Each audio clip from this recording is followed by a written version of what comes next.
अस्सलाम वालेकुम रहमतुल्लाहि व बरकातुहू। मेरा नाम वहाब दानिश है और मैं जमीयतुल हवारीन झारखंड का मीडिया इंचार्ज हूं। और आज हम जिस मसले पे बात करने वाले हैं वो है स्पेशल इंटेंसिव रिवीजन।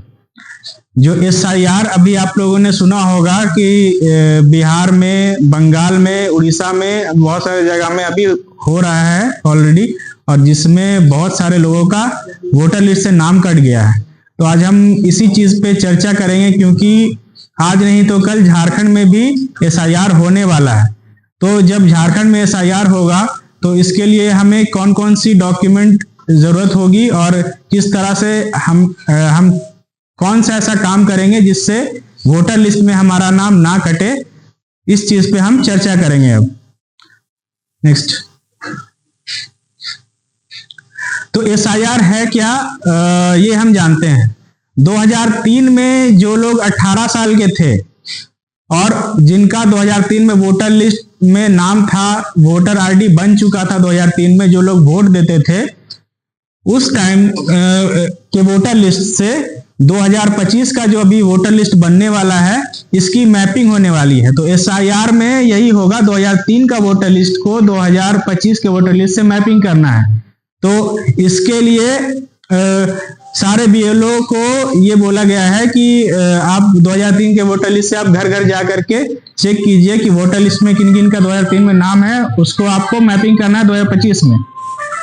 इसका मेन मकसद यही है कि 2003 से 2025 के बीच में जो लोग आए हैं वो भारत के नागरिक हैं या नहीं है, ये उन्हें साबित करना होगा। तो इसके लिए SIR लाया गया है।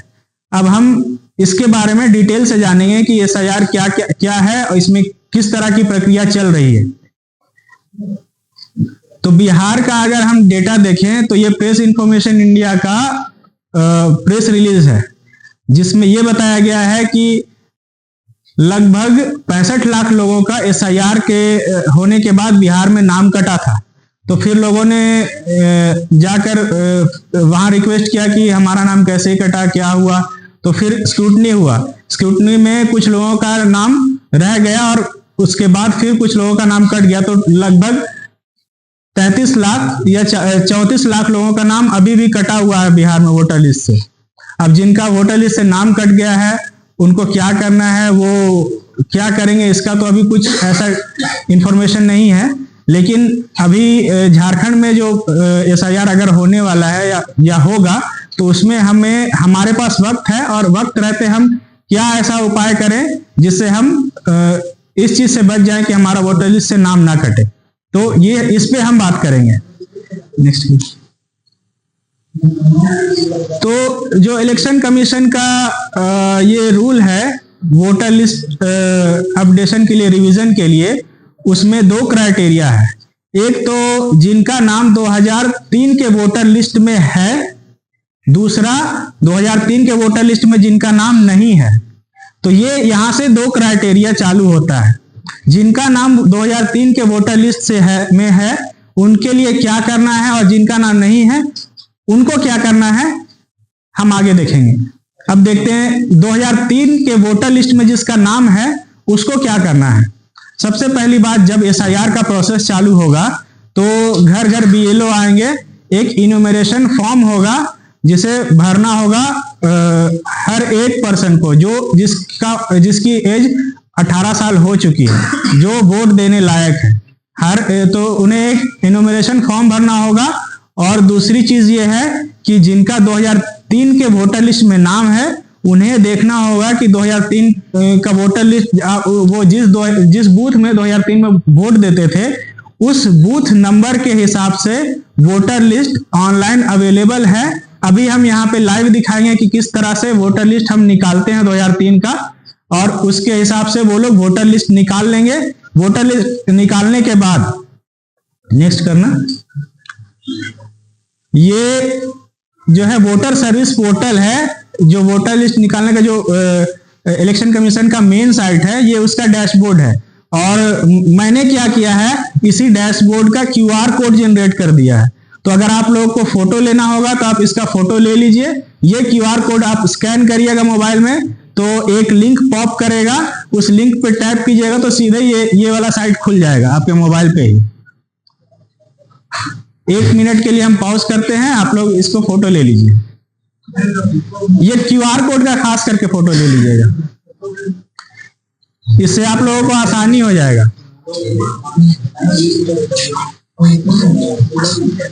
ठीक है, अब हम आगे बढ़ते हैं। ये जो है ये मेन वेबसाइट है। इसके बाद हमें जिस वेबसाइट से हमें जिस पोर्टल से वोटर आईडी निकालना है, वोटर लिस्ट निकालना है, वो आगे है। हाँ, ये वाला ये जो साइट है, ये वोटर सर्विस पोर्टल का मेन साइट वो वाला साइट है जहां से हम वोटर लिस्ट PDF से डाउनलोड करते हैं। अभी हम बताएंगे कि किस तरह से हम वोटर लिस्ट निकालते हैं। यहां पर आप जब इसको स्कैन कीजिएगा तो इस तरह का पेज खुलेगा आपका मोबाइल में। इसको स्कैन कीजिएगा तो एक लिंक आएगा जिसको टैप करने से ये वाला साइट खुलेगा। ठीक है, इस साइट में 3-4 ऑप्शन दिया हुआ है, जैसे select role type, select district, select विधानसभा क्षेत्र, उसके बाद अपना बूथ नंबर सेलेक्ट करें। ये चार चीजें आपको पता होनी चाहिए। अगर आपको 2003 का वोटर लिस्ट निकालना है तो 4 चीजें आपको पता होनी चाहिए कि पहला तो ये जो है सिलेक्ट रोल टाइप में वो ऑटोमेटिकली सिर्फ 2003 का ही सिलेक्ट करने के लिए आएगा। इसको जब ड्रॉप डाउन पे क्लिक करो, नहीं वो साइट खोलो, साइट खुला हुआ है ऑलरेडी, गूगल क्रोम। ये वाला साइट खुलेगा आपका। जब वो QR कोड स्कैन कीजिएगा तो मोबाइल में भी इस तरह का साइट खुलेगा। अभी यहाँ पर अब देखिएगा कि 1 2 3 4 और ये 5 बॉक्स दिया हुआ है जहां पर हमको वैल्यू सेलेक्ट करना है। ठीक है, तो सबसे पहले ड्रॉप डाउन में अगर हम क्लिक करेंगे तो यहाँ पे लिखा हुआ है सेलेक्ट रोल टाइप। यहाँ पे देखिए 2003 का इलेक्ट्रल रोल ऑलरेडी सेलेक्ट करने के लिए सिर्फ एक ही ऑप्शन है, इस पे क्लिक कीजिएगा, 2003 करो। इसके बाद यहाँ पे हमको कौन से शहर में हम रहते हैं वो सेलेक्ट करने का ऑप्शन आएगा। जैसे इस पे क्लिक कीजिएगा, हम यहाँ पे रांची में रहते हैं तो रांची सेलेक्ट करेंगे। इसके बाद ये कौन से विधानसभा क्षेत्र, रांची में कौन सा विधानसभा क्षेत्र में हम आते हैं, जैसे रांची विधानसभा क्षेत्र है, हटिया है, कांके है, उसी तरह और भी विधानसभा क्षेत्र है। तो हमारे केस में हम रांची विधानसभा क्षेत्र से आते हैं तो यहाँ पे हम विधानसभा क्षेत्र सेलेक्ट करेंगे, रांची 63। ठीक है, इसके बाद आता है बात कि हम कौन से बूथ में वोट देते थे 2003 में। तो 2003 में यहाँ पे बूथ नंबर सिर्फ लिखा हुआ है, आप देखेंगे। तो सबसे पहला दिक्कत अभी लोगों को ये आ रहा है कि 2003 का जो बूथ है उन लोगों को सिर्फ नाम पता है लेकिन बूथ नंबर नहीं पता है। इसका भी उपाय है। अभी मान लीजिए कि किसी एक बूथ का हमको पता है कि मेरा बूथ नंबर मान लेते हैं कि 70 है बूथ नंबर, सिलेक्ट करो इसको। मान लेते हैं कि हमारा बूथ नंबर 70 है, यहाँ पे रिफ्रेश बटन पे दबाओ। इतना सिलेक्ट करने के बाद यहाँ पे देखिएगा रेड कलर का 5-6 नंबर का कुछ लिखा हुआ है। ये सेम चीज जैसे यहाँ लिखा हुआ है, क्या हो गया, जैसा सेम यहाँ लिखा हुआ है ना, वैसा ही हमें इस वाले बॉक्स में लिख देना है, टाइप कर देना है। इसको हम कैप्चा बोलते हैं। ये 5-6 डिजिट का कॉम्बिनेशन मतलब होता है जिसमें ABCD भी रहता है स्मॉल लेटर में और छोटा लेटर और बड़ा लेटर में, साथ में कुछ नंबर होता है। इसको हम लोग कैप्चा बोलते हैं। यही कैप्चा उठा के यहाँ पे लिख देना है। ठीक है, जैसा भी हम लिख रहे हैं, 0 है, ये वाला 0 है, 0 वो है, हाँ, जे है। हाँ, इतना लिखने के बाद हम ये ओके वाले बटन पे जैसे ही क्लिक करेंगे एक PDF डाउनलोड होगा। वही PDF आपका बूथ नंबर 70 का वोटर लिस्ट होगा 2003 का। ठीक है, इस तरह से हम लोग घर बैठे बैठे अपने मोबाइल से ही वोटर लिस्ट डाउनलोड कर सकते हैं 2003 का। कभी कभी ये प्रॉब्लम करता है, इस तरह से ओके करने पे वो डिसेबल हो जाता है, तो उसमें घबराना नहीं है, उसी चीज को दूसरे पेज में खोल देने से वो खुल जाएगा। इसलिए कि ये जल्दबाजी में बनाया हुआ वेबसाइट है तो ये सही से बना हुआ नहीं है। अगर आप लोग देखिएगा तो बहुत बेसिक जो है ना इसका इंटरफेस है, बहुत बेसिक इंटरफेस है। यहाँ पर हम बूथ नंबर सेलेक्ट करेंगे, ये कैप्चा डालेंगे यहाँ पे, और उसके बाद ओके बटन पे क्लिक करेंगे तो आपका डाउनलोड हो जाएगा डायरेक्टली।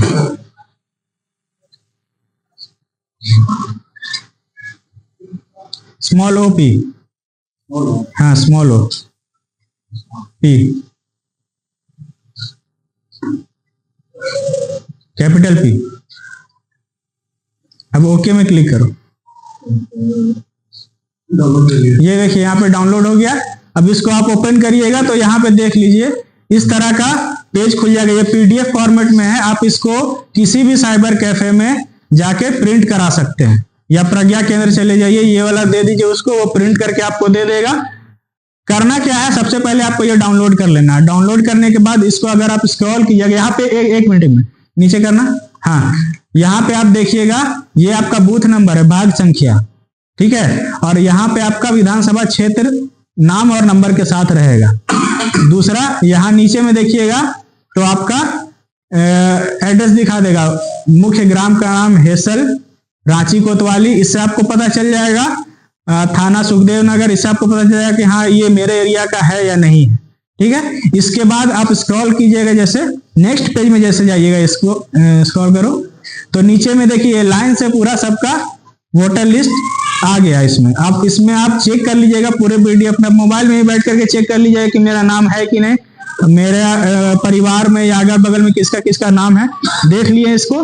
अब जिस पेज में नाम है, जैसे ये वाला पेज है, ये पहला पेज है, सेकंड पेज है, जिस पेज में नाम है, मान लीजिए कि आप किसी का नाम है, मान लीजिए अहमद है, तो अहमद ये नाम, अहमद फादर नेम कुछ रहेगा उसका, तो ये आपका नाम है। इस वाले पेज को प्रिंट करा लीजिएगा, और जो पहला पेज अभी हमने दिखाया जिसमें विधानसभा क्षेत्र और बूथ नंबर सब लिखा हुआ है, इसको, ये दोनों को प्रिंट करा लिए, प्रिंट करा के स्टेपल करके रख लीजिए।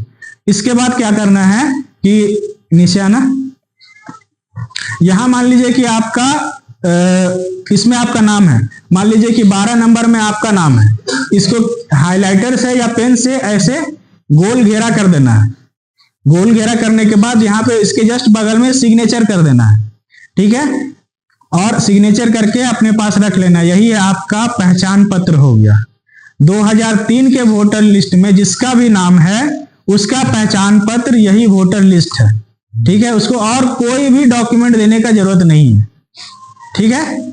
ये पहला कैटेगरी जिसका 2003 के वोटर लिस्ट में नाम है, उसके लिए पहचान पत्र आपका वोटर लिस्ट है, ठीक है। यहां पर कोई किसी को दिक्कत नहीं है, समझ में आ गया। अब नेक्स्ट हम आते हैं पीपीटी में जाना। अब दूसरा क्राइटेरिया है जिसका 2003 के वोटर लिस्ट में नाम नहीं है, उसके लिए क्या करना है, उसको क्या प्रोविजन है वो हम देखेंगे। अब हम लोग देखे थे वहां पे वो वेबसाइट जो हम खोले थे उसमें सिर्फ बूथ का नंबर दिया हुआ था, तो सबसे बड़ा यहाँ पे दिक्कत हम लोग को ये है कि हम लोग को बूथ का नंबर से कैसे पता चलेगा कि हम लोग कहाँ वोट देते थे 2003 में। तो हम क्या किए हैं उसके लिए, जितना भी विधानसभा क्षेत्र है रांची में, रांची शहर में 6 विधानसभा क्षेत्र है टोटल, सिल्ली है, मांडर है, कांके है, उसके बाद खिजरी है, और भी एक है हटिया है। तो हर विधानसभा क्षेत्र में के हिसाब से हर विधानसभा क्षेत्र में कितना बूथ जो 2003 में था उसका हम एक लिस्ट बना दिए हैं। ये वाला जो आपके सामने दिख रहा है ये रांची विधानसभा, देखिए 63 रांची विधानसभा, पार्ट नंबर, भाग संख्या, ठीक है। यहाँ क्या लिखा हुआ, 2003 का वोटर लिस्ट जानने के लिए बूथ का नाम और नंबर, ठीक है। 2003 में आपका कौन सा बूथ था आपको हर एक आदमी को पता है, जो 2003 में वोट दिया है उसको सबको पता है कि 2003 में हम कौन से बूथ में वोट देते थे, उसका नाम पता है। जैसे आपका प्राथमिक विद्यालय हो गया, कन्या विद्यालय, बहुत तरह का स्कूल है या बहुत तरह का जगह है जहाँ पे वोट दिया जाता था, ठीक है। तो वो सारा लिस्ट यहाँ पर दिया हुआ है। यहाँ पे 2 चीज देखिएगा आप, एक तो नंबर लिखा हुआ है और दूसरा नाम लिखा हुआ है, ठीक है। तो ये बूथ का नाम है और उसके जस्ट बगल में बूथ का नंबर है। ये हम सबको शेयर कर देंगे, ऑलरेडी हम सबको दे चुके हैं, बहुत जिसको नहीं मिला है उसको हम शेयर कर देंगे।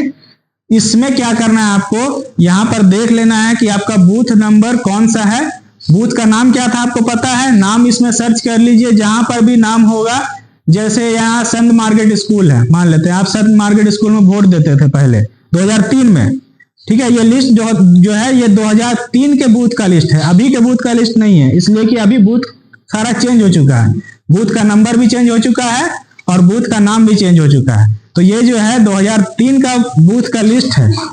इसमें मान लीजिए आपका संत मार्केट स्कूल में था, तो संत मार्केट स्कूल में मान लीजिए 221 नंबर है, तो यही 221 नंबर आपका बूथ नंबर है जो 2003 में था। अब यहां से आपको पता चल गया, और अब आपको यहाँ इस बूथ का वोटर लिस्ट निकालना है, तो उस वाले साइट से जो अभी हम बताए निकाल करके, उस वाले साइट में जा करके ये बूथ नंबर डाल करके आप निकाल सकते हैं आराम से। तो आप डाउनलोड कर लीजिए मोबाइल में डाउनलोड करने के बाद आप मोबाइल में ही चेक कर लीजिए कि आपका बूथ मतलब आपका नाम है कि नहीं, आपके फैमिली में किसका किसका नाम है। उसके बाद उस वाले पेज को निकाल के आप रख लीजिए, वो आपका हो गया पहचान पत्र, जो 2003 में जिसका वोटर लिस्ट में नाम था। ये हो गया पहला क्राइटेरिया। अब हम आते हैं दूसरे क्राइटेरिया में, जिसमें 2003 में जिन लोगों का नाम नहीं है उसको क्या करना है, नेक्स्ट करना बता रहे हैं। हाँ, तो 2003 में जिसका नाम नहीं था उसको इलेक्शन कमीशन ने कुछ कैटेगरी में बांटा है, ठीक है। किस आधार पे बांटा है? डेट ऑफ बर्थ के आधार पे। डेट ऑफ बर्थ के आधार पे इलेक्शन कमीशन ने लोगों को कुछ कुछ कैटेगरी में बांटा है। और क्राइटेरिया क्या चुना है, डेट ऑफ बर्थ क्या चुना है? जिसका 1 जुलाई 1987 से पहले का पैदाइश है, वो हो गया कैटेगरी ए, ठीक है। अगर 1987 से पहले आपका पैदाइश है 1 जुलाई से, और फिर भी आपका वोटर लिस्ट में नाम नहीं है, तो आपको कैटेगरी ए में रखा गया है, ठीक है। कैटेगरी बी में वैसे लोग को रखा गया है जिसका 1 जुलाई 1987 से 2 दिसंबर 2004 के बीच का पैदाइश है, उसको रखा गया है कैटेगरी बी में। कैटेगरी आप लोग याद रखिएगा, ध्यान दीजिएगा, इसलिए कि कैटेगरी के हिसाब से ही आप लोग को डॉक्यूमेंट तैयार करके रखना है। जब भी बीएलओ आएगा तो वो लोग कैटेगरी के हिसाब से देखेगा सबको, और उसके हिसाब से ही डॉक्यूमेंट आप लोगों को तैयार करके रखना है। जब मांगा जाएगा तो आपको देना पड़ेगा। ये हो गया कैटेगरी बी का बात, जिसका जन्म 1 जुलाई 1987 से 2 दिसंबर 2004 के बीच हुआ है, ठीक है। अब कैटेगरी सी में वैसा लोग है जिसका डेट ऑफ बर्थ 2004 के बाद का है, जो 2004 के बाद पैदा हुआ है वो लोग कैटेगरी सी में आएगा, ठीक है। अब इसके ये 3 कैटेगरी तो मेन कैटेगरी हो गया। अब इसमें एक और सब कैटेगरी आता है जो घर की बहू लोग हैं, इसलिए उन लोग का 2 ठो घर हो जाता है, एक मायका होता है, एक ससुराल होता है।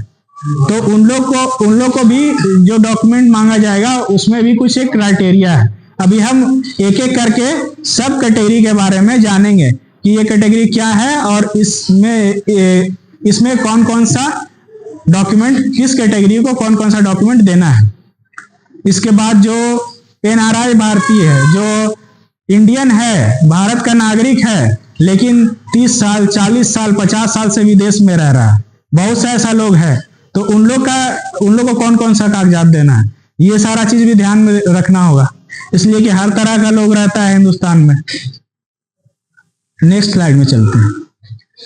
तो इस तरह का कैटेगराइजेशन किया गया है। तो मोटा मोटी अगर हम देखेंगे तो ये 3 कैटेगरी है, ए बी सी। इसके बाद 2 सब कैटेगरी है, एक है घर की बहू और एक एनआरआई इंडियन। सबको जो है बीएलओ से फॉर्म जो मिलेगा, जिसका वोटर लिस्ट में नाम नहीं है 2003 के, सबको इन्यूमरेशन फॉर्म जो बीएलओ लेके आएंगे वो भरना होगा। नेक्स्ट करो। हाँ, अब कौन कौन सा कागजात चाहिए, जैसे 2003 का वोटर लिस्ट में नाम नहीं है, अगर नाम है तो वो वोटर लिस्ट ही आपका पहचान पत्र हो गया, ठीक है। और अगर नाम नहीं है तो उसको अपना पहचान पत्र देना होगा। तो पहचान पत्र का जो क्राइटेरिया है, 5 मिनट के लिए आप लोग शांत रहिए, फिर डिस्टर्ब होगा सबको। तो जो पहचान पत्र का क्राइटेरिया है उसमें कौन कौन सा कागजात आता है हम लोग देखते हैं, जो इलेक्शन कमीशन के द्वारा वैलिड करार दिया गया है। तो सबसे पहला तो है जन्म प्रमाण पत्र, बर्थ सर्टिफिकेट। अगर आपका 2003 के वोटर लिस्ट में नाम नहीं है तो आपको एज ए पहचान पत्र इस 11-12 डॉक्यूमेंट में से कोई एक डॉक्यूमेंट आपको रखना होगा, देना होगा। सबसे पहला है जन्म प्रमाण पत्र यानी बर्थ सर्टिफिकेट। आजकल जो भी बच्चा पैदा हो रहा है सबका बर्थ सर्टिफिकेट बन रहा है, लेकिन पहले नहीं बनता था। तो अगर आपके पास बर्थ सर्टिफिकेट है तो वो आपका पहचान पत्र होगा। दूसरा है पासपोर्ट। पासपोर्ट जो इंडिया से बाहर जाता है उसको पासपोर्ट लगता है। तो जैसे लोग हज उम्रा में जाते हैं तो वो लोग भी पासपोर्ट बनवाते हैं, तो वो भी आपका एक पहचान पत्र है। पासपोर्ट हो गया। उसके बाद जाति प्रमाण पत्र। जाति प्रमाण पत्र भी लोग बनवाते हैं अपना कास्ट के हिसाब से। उसके बाद आवासीय प्रमाण पत्र। आवासीय प्रमाण पत्र हो गया, जाति प्रमाण पत्र हो गया, पासपोर्ट हो गया। उसके बाद बर्थ सर्टिफिकेट यानी जन्म प्रमाण पत्र हो गया। डेथ सर्टिफिकेट भी है एक। डेथ सर्टिफिकेट किसी के फादर का अगर या मदर का या बुजुर्ग लोग का जो इंतकाल हो गया है तो उसका सर्टिफिकेट बनवा करके रखना जरूरी है। साथ में मैरिज सर्टिफिकेट है। मैरिज सर्टिफिकेट ऐसे तो मांग नहीं रहा है, लेकिन आपको रिलेशन दिखाने में आपको काम आएगा। ठीक है, जैसे आपका वाइफ है, वाइफ का कुछ डॉक्यूमेंट नहीं है तो आपका डॉक्यूमेंट है तो उसमें रिलेशन दिखाने में काम आएगा। अभी जो मेन 10-12 डॉक्यूमेंट है वो यही है, लेकिन वो आपका सपोर्टिंग डॉक्यूमेंट हो सकता है, इसलिए हम लोग को बना के रखना जरूरी है। उसके बाद निवासी हो गया। इसके बाद एक जो है परिवार रजिस्टर की नकल। परिवार रजिस्टर मतलब एक तरह से वंशावली जो बनता है किसी गैजेटेड ऑफिसर से अटेस्टेड करा के, कोई सरकारी मुलाजिम जो है उससे, तो परिवार रजिस्टर की नकल हो गया। वन अधिकार प्रमाण पत्र तो सबका नहीं होता है, कोई वैसा ऑफिसर होता है तो उन लोग का होता है। उसके बाद 10वीं का या कोई पढ़ाई का सर्टिफिकेट। जो 10th पास करते हैं, जो मैट्रिक पास करते हैं तो एक मार्कशीट मिलता है। मार्कशीट में डेट ऑफ बर्थ लिखा होता है साफ साफ, तो वो सर्टिफिकेट भी पहचान पत्र का काम करता है। ठीक है। इसके बाद सरकार द्वारा दी गई जमीन या मकान के कागजात, जैसे इंदिरा आवास हो गया, या फिर आप लोग कोई जैसे जमीन खरीदता है उसका रजिस्ट्री म्यूटेशन का पेपर हो गया, उसमें भी नाम होता है, तो वो भी जो है पहचान पत्र का काम करेगा। उसके बाद 1 जुलाई 1987 से पहले अगर कोई सरकारी ऑफिस में काम कर रहा है तो उसका एक आई कार्ड होगा, या कुछ उसका मान लीजिए पेंशन अगर मिलता है तो पेंशन का होगा, पीएफ कटता होगा, उस तरह का कुछ होगा कागजात, तो वो भी पहचान पत्र का काम करेगा। ठीक है। उसके बाद अगर पहले एनआरसी हुआ होगा तो उस एनआरसी में आपका नाम होगा, वो वाला लिस्ट। ठीक है। तो इतना ये सारा डॉक्यूमेंट जो है, इसमें से कोई एक डॉक्यूमेंट अगर आप दे देते हैं तो आपका पहचान पत्र मान लिया जाएगा, वैलिड पहचान पत्र रहेगा। ये किसके लिए क्राइटेरिया है? जिसका 2003 का वोटर लिस्ट में नाम नहीं है। अब आते हैं हम जो कैटेगरी बनाया है उसका, category A, category B, category C, उसमें किस किस तरह से डॉक्यूमेंट देना है। तो ये तो हो गया पहचान पत्र। अब इसमें से कोई एक डॉक्यूमेंट आप दे दीजिएगा तो आपका पहचान पत्र हो जाएगा। अब कैटेगरी ए का जो लोग है, जो जिसका जन्म 1 जुलाई 1987 से पहले हुआ है, फिर भी उसका वोटर लिस्ट में नाम नहीं है, तो इस सारे डॉक्यूमेंट में से कोई एक डॉक्यूमेंट वो अपना दे देगा तो उसका नाम नहीं कटेगा। ठीक है। अगर उसके पास पासपोर्ट है तो पासपोर्ट ही दे दिया, जाति बना हुआ है उसका, आवासीय बना हुआ है, उसमें से कोई भी एक डॉक्यूमेंट है तो वो दे देगा। या अगर पढ़ा लिखा है, मैट्रिक पास किया, मैट्रिक का सर्टिफिकेट है उसके पास, तो वो सर्टिफिकेट दे देगा। कोई भी एक डॉक्यूमेंट इसमें से दे देगा तो उसका नाम नहीं कटेगा, उसका वो पहचान पत्र का काम करेगा। तो कैटेगरी ए का जो लोग है उसको सिर्फ अपना पहचान पत्र देना है, अपने साथ में किसी का पहचान पत्र नहीं देना है। ठीक है। ये कैटेगरी ए का कहानी था। अब आते हैं कैटेगरी बी में। नेक्स्ट करो। हाँ, दूसरा चीज, बीएलओ जब आएगा आपके घर में, जब एसआईआर का नोटिफिकेशन आ जाए कि झारखंड में अब एसआईआर जो है चालू हो गया है, बीएलओ लोग घर घर आएगा, घर घर आकर के फॉर्म भरवाएगा आपसे, और साथ में जिसका नाम नहीं है वोटर लिस्ट में उससे कुछ कुछ कागजात मांगेगा, डॉक्यूमेंट जो अभी हम बताए, पहचान पत्र। तो इस तरह का एक तो फॉर्म रहेगा आपको, आप वो जो लेकर के आएगा, जिसको हम लोग इनोमरेशन फॉर्म बोलते हैं या गणना प्रपत्र बोलते हैं, ठीक है। ये इस तरह का फॉर्म लेके आएगा, वो लोग भरवाएगा सबसे, जिसका 2003 का वोटर लिस्ट में नाम नहीं होगा। तो इसमें ये कुछ कुछ डिटेल है, जैसे आधार नंबर है, बहुत सा ऐसा उसमें डिटेल होगा जो ऑटोमेटिक भरा हुआ होगा, उसमें आपको कुछ नहीं लिखना है। जो जो चीज उसमें खाली होगा कॉलम, वही आपको भरना होगा। तो रफली हम एक दिखा दिए, इस तरह का फॉर्म होगा, आप लोग देख करके समझ जाइए। एक आपको पासपोर्ट साइज का फोटो लगाना होगा, अगर उसमें ऑलरेडी पासपोर्ट फोटो यहाँ पे प्रिंटेड होगा तो लगाने का जरूरत नहीं है, लेकिन अगर नहीं होगा तो आप पासपोर्ट साइज फोटो खिंचवा करके निकलवा के रख लीजिएगा, उस टाइम आपको काम आएगा। अब नेक्स्ट चलो, ये सारा हम बताए अभी, जैसे वही है कि कैटेगरी ए में सिर्फ अपना डॉक्यूमेंट देना है। अपना डॉक्यूमेंट में कौन कौन सा, आपका मैट्रिक सर्टिफिकेट, जाति प्रमाण पत्र, आवासीय या बर्थ सर्टिफिकेट, जन्म प्रमाण पत्र, जमीन का रजिस्ट्री का पेपर हो गया, वैलिड पासपोर्ट हो गया। पासपोर्ट में भी ध्यान दीजिएगा कि बहुत सा लोग होता है कि 10 साल पहले बनवाया था या 5 साल पहले बनवाया था, तो उसका एक वैलिडिटी होता है, टाइम खत्म हो जाने के बाद वो एक्सपायर कर जाता है। अगर आपका पासपोर्ट एक्सपायर कर चुका है तो आप उसको रिन्यू करा लीजिए, कि वो एक बहुत पुख्ता डॉक्यूमेंट है, बहुत एक पुख्ता कागजात है, जिससे आप SIR में बच सकते हैं। तो पासपोर्ट वगैरह सब अपना अपडेट करा के रखिए। उसके बाद अगर ये सब नहीं हुआ तो वही वंशावली के बारे जो बताए थे, किसी भी सरकारी ऑफिसर के द्वारा, गैजेटेड ऑफिसर जो होते हैं हाई रैंक के, उनके द्वारा साइन किया हुआ, अटेस्टेड किया हुआ वंशावली रख लीजिएगा। इसके बाद कैटेगरी बी में आते हैं हम, नेक्स्ट करो। कैटेगरी बी में वैसे लोग आते हैं जिसका जन्म 1 जुलाई 1987 से 2 दिसंबर 2004 या मोटा मोटी समझिए 1987 से 2004 के बीच जो लोग पैदा हुए हैं, वो लोग कैटेगरी बी में आते हैं। इनको अपना पहचान पत्र के साथ साथ अपने माता पिता दोनों में से किसी एक का पहचान पत्र देना जरूरी होगा, तभी वो लोग वैलिड रहेंगे।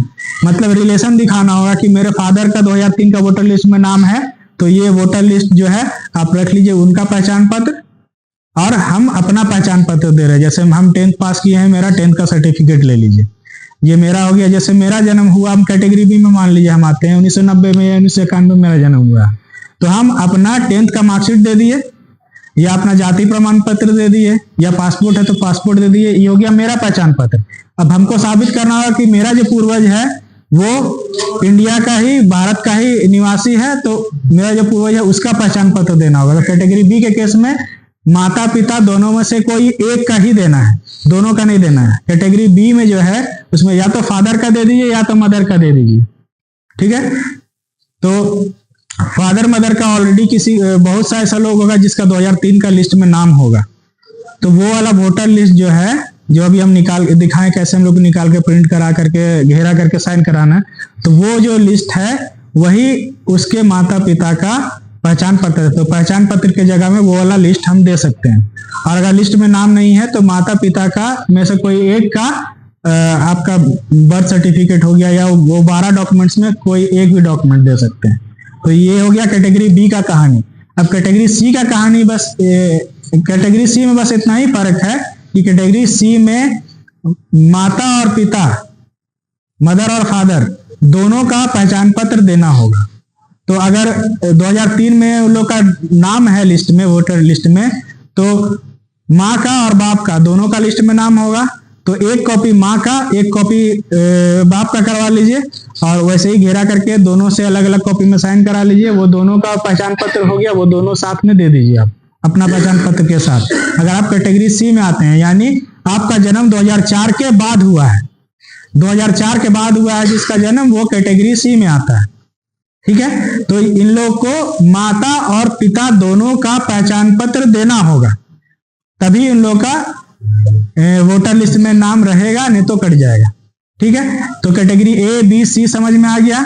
अब आते हैं जो घर की बहू लोग हैं, चलो नेक्स्ट करना। सी हम ऑलरेडी बता चुके हैं, नेक्स्ट करना। जो घर की बहू लोग हैं, जैसा हम बताया कि उन लोग का 2 घर होता है, एक तो मायका होता है, एक ससुराल होता है। तो कैटेगरी जो इस कैटेगरी में आती है, हम लोग ऐसा ही इसको कैटेगरी डी बोल देते हैं मान लीजिए।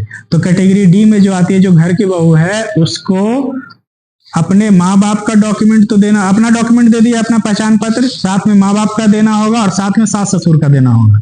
ठीक है। तो अब इसमें एक चीज कंफ्यूजन है कि जैसे कैटेगरी बी में अगर आती है कोई बहू, कोई घर की बहू है जिसका जन्म जो है मान लेते 1990 में हुआ है, यानी 1987 से 2004 के बीच में हुआ है, तो वो कैटेगरी बी में आएगी। अगर हम उस तरह पहले वाला कैटेगरी देखें तो बी में आएगी। तो बी वाले को क्या प्रोविजन है कि माँ बाप में से कोई एक डॉक्यूमेंट देना है।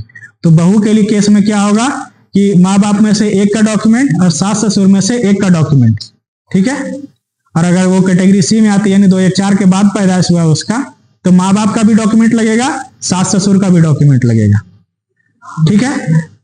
और एनआरआई के केस में ये करना होगा कि जो इंडियन एम्बेसी होती है, जैसे कोई सऊदी में रह रहा है या अमेरिका में रह रहा है, तो हर एक देश में दूसरे देश का एक एम्बेसी होता है। तो इंडिया का भी चल रहा है शहर, तो इंडियन एम्बेसी होगा मान लीजिए वहां पे, तो इंडियन एम्बेसी से एक आपको डॉक्यूमेंट मिलेगा, वो डॉक्यूमेंट वैलिड होगा। ठीक है। तो इसके बाद और क्या है, ये लास्ट है। तो यही क्राइटेरिया था और इसी तरह से हम लोगों को डॉक्यूमेंट तैयार करके रखना है। सेकंड चीज, अभी करेंटली जो है बीएलओ लोग अपने लेवल पे काम करना चालू कर दिए है। वो लोग अभी यही कर रही है कि 2003 का वोटर लिस्ट में जिसका जिसका नाम है उसका मैपिंग कर रही है। सबको गाइडलाइन मिला हुआ है और सब लोग, इसलिए कि जब नोटिफिकेशन आ जाएगा तो किसी के पास वक्त नहीं बचेगा, नफसी नफसी का आलम हो जाएगा। दुनिया में आप लोग नफसी नफसी का आलम देख लीजिएगा। किसी के पास वक्त नहीं रहेगा, जिसका डॉक्यूमेंट नहीं तैयार रहेगा वो लोग बहुत परेशान रहेगा। इसलिए अक्लमंदी यही है कि अभी से ही आप लोग सारा डॉक्यूमेंट तैयार करके रखिए। देख लीजिए आपका बूथ में 2003 में कहाँ पर था और उसका वोटर लिस्ट निकाल लीजिए। हम ऑलरेडी सारा बूथ का लिस्ट यहाँ पे दिखा चुके हैं, ये हम शेयर कर देंगे सबको। और बूथ नंबर के हिसाब से आप अपना देख लीजिए कि कौन सा बूथ था, बूथ का नाम देख करके बूथ नंबर देख लीजिए। और आपका जो नजदीकी साइबर कैफे है या प्रज्ञा केंद्र है, वहां जाकर के आप वोटर लिस्ट 2003 का निकाल लीजिए। निकाल के अपना घेरा लगा करके जहां पर आपका नाम है, जैसा भी हम प्रोसेस बताए उस हिसाब से निकाल के आप रख लीजिए। और रख के कोशिश करिए कि अगर आप अपने एरिया के बीएलओ को जानते हैं तो उससे जाके बात कीजिए और पूछिए किस तरह से आप लोग मैपिंग कर रहे हैं। ये मेरा लिस्ट है, ये 2003 में मेरा नाम है, आप हमको इसका मैपिंग कर दीजिए। इससे क्या होगा कि आप जो है जो बड़े लोग का ग्रुप है जिसका 2003 के लिस्ट में नाम था, उन लोग का ऑलरेडी मैपिंग हो जाएगा। तो जो अगला काम बचेगा वो बच्चा लोग का बचेगा। तो बच्चा लोग अपना डॉक्यूमेंट तैयार करके रखेगा, तो उससे क्या होगा कि जब एसआईआर का प्रोसेस शुरू होगा तो ऑलरेडी आप लोग के पास डॉक्यूमेंट तैयार रहेगा। बीएलओ एक दिन में बैठ के कितना डॉक्यूमेंट वेरीफाई करेगा। अगर आपके पास ऑलरेडी रहेगा तो आप जो है बीएलओ का भी साथ दीजिएगा, बीएलओ का भी काम आसान होगा।